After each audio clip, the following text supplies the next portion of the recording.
UPS and back to No problem. I'm just trying to show the damage that's been done to the line here.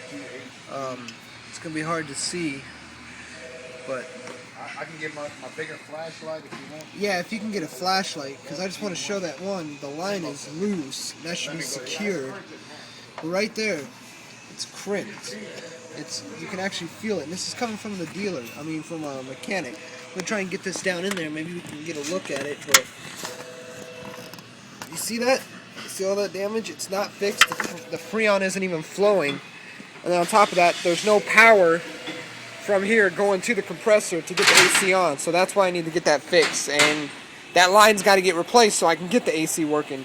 So again, as you can see, this piece is very loose and it's supposed to be secured, and again, as you can see, that line here was pretty damaged. So let's get the light right here. Can you perfect. see it? I can see it just fine. So Okay. and that's what needs to be taken care of. All right. Thank you.